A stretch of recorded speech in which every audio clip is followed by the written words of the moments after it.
To which the mirror replied, "Without any change, Queen, Queen, on thy throne, Snow White's the fairest thou must own." And the Queen recognized that once again her plans had failed, and Snow White was still alive. So she dressed herself once more and took with her a poison apple, which was so arranged that only one half of it was poisoned and the rest of it was left as before. And when the Queen got to the hut of the dwarfs, she tried to open the door, but Snow White called out, "You can't come in." "Then I'll come to the window," said the Queen. "Ah, you're the old lady that came twice before.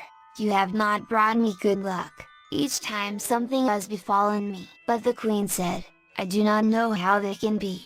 I only brought you something for your hair. Perhaps you tied it too tight. To show you that I have no ill will against you, I have brought you this beautiful apple." "But my guardians," said Snow White, "told me that I must take nothing more from you." "Oh, this is nothing to wear," said the Queen, "this is something to eat. To show you that there can be no harm in it, I will take half of it myself and you shall eat the other half." So she cut the apple in two and gave the poisoned half to Snow White, and the moment she had swallowed the first bite of it she fell down dead. Then the Queen slunk away and went back to the palace and went at once to her chamber and addressed the mirror on the wall.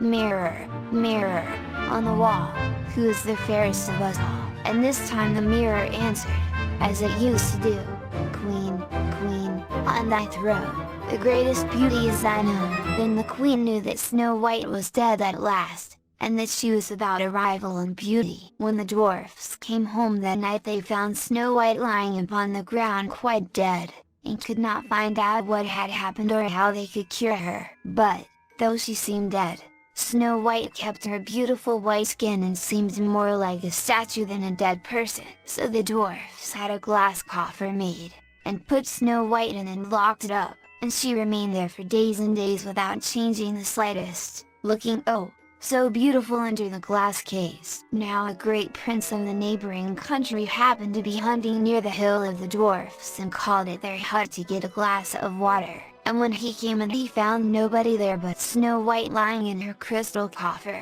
and he fell at once in love with her and sat by her side till the dwarfs came home, and he asked them who she was. Then they told him her history, and he begged that he might carry the coffer away so that he might always have her near him. At first they would not do so, but he showed how much he loved her, so that they at last yielded, and he called for his men to carry the coffer home to his palace. And when the men commenced carrying the coffer down the mountain they jolted it so much that the piece of poisoned apple in Snow White's throat fell out, and she revived and opened her eyes and looked upon the prince who was riding by her side. Then he ordered the coffer to be opened, and told her all that had happened, and he took her home to his castle and married her. After this happened the Queen once more came to her room and spoke to the mirror on the wall and said, "Mirror, mirror, on the wall, who is the fairest of us all?" And the mirror this time said again, "Queen, Queen, on thy throne,